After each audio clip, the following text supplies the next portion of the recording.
Hello everyone. So, today's day 12 of Star Trek November 2016, and today is also my birthday! Yay! I'm 26 today! Whoop whoop!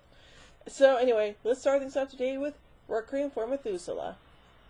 The crew of the Federation starship USS Enterprise is struck with deadly Rogellian fever. They arrive at the remote planet Holberg 97G in search of the mineral Ritolan used to manufacture a cure. Sensors detect no humanoid life. Captain Kirk, First Officer Spock, and Medical Officer Dr. McCoy beam down to the planet to investigate and are attacked by a robot. The robot is called off by its master, who identifies himself as Flint. Flint claims that the landing party is trespassing and orders them to leave immediately. Kirk will not accept Flint's authority and orders Chief Engineer Scott on the Enterprise to fire the ship's phasers at their position if they are harmed. McCoy tells Flint about the disease threatening the Enterprise crew and the urgent need for Ritolan. Flint displays emotion when he hears McCoy's comparison of the disease to bubonic plague, and describes the agony suffered by the stricken in Constantinople in the summer of 1334. He gives the landing party 2 hours to gather the Ritolan, and offering his Sentry-bot M4 to find and gather the mineral. Flint escorts them to his home, which has an impressive collection of Earth artifacts, including paintings by Leonardo da Vinci and a Gutenberg Bible. Spock, however, is puzzled when his tricorder scans indicate that the works are recent creations with contemporary materials. The party is surprised by the appearance of Flint's beautiful young ward, Rina Kapik.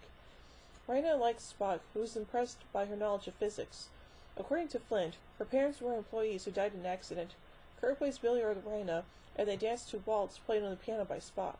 The Vulcan calls the Waltz an unknown piece by Johannes Brahms, written in manuscript with contemporary ink. In Flint's lab, McCoy analyzes the Ritolan gathered by M4. It is contaminated with beryllium and useless. Uh-oh. Kirk kisses Rina.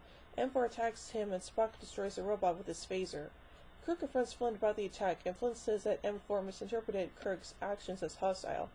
Although Kirk forgives the incident, Flint summons a replacement sentry. Kirk contacts the Enterprise and asks Communications Officer Uhura to research Flint and Rina. Uhura learns that Holberg 917G was purchased 30 years early by Brack, a private investor. With a surreptitious tricorder scan, Spock learns that Flint is over 6,000 years old. Rina comes to say goodbye to Kirk, who has fallen in love with her and begs her to accompany him. McCoy tells them that the Ritolan is missing, as Spock follows tricorder readings to a chamber with the bodies of other Ryans, all androids. Kirk demands an explanation, and Flint confesses that he was born in Mesopotamia in 3834 BC. A soldier, after falling in battle, he discovered he could not die. Flint lived lifetimes as Leonardo da Vinci, Brahms, Solomon, Alexander, Lazarus, Methuselah, Merlin, and others. He made Rina as a mate who would live forever, and refuses to let them leave knowing his secret. According to Flint, Kirk has taught Rina how to love, and he wants Kirk to redirect her love to himself. Kirk refuses to cooperate, but when he orders the Enterprise beam them up, Flint miniaturizes the Enterprise and its crew in his home. Although he's shamed into restoring the ship, when he realizes Rina will not return his love, Flint attacks Kirk. Rina tries to stop the fight, her feelings torn between the two men, and she dies. Flint and Kirk, grief-stricken, stop fighting. Flint knows Kirk will leave with the Ritolan. On the Enterprise, McCoy discovers from tricorder readings that Flint is dying. Although earthly conditions made him immortal, living outside the environment has caused him to gradually age normally. Kirk is distraught over Rina, and Spock helps him forget her with a Vulcan mind meld. So, yeah, that was interesting.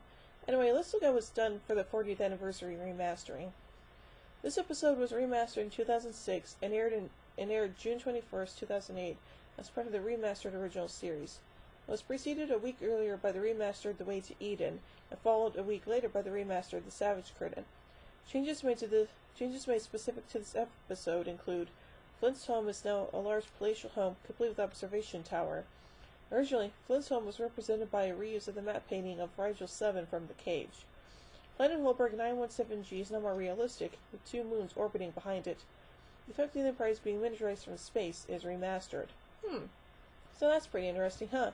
Well, a somewhat enjoyable story overall. I give Requiem for Methuselah 3 warp cores out of 5. Well, show me a little bit as we find the way to Eden. So, until then, live long and prosper, everybody.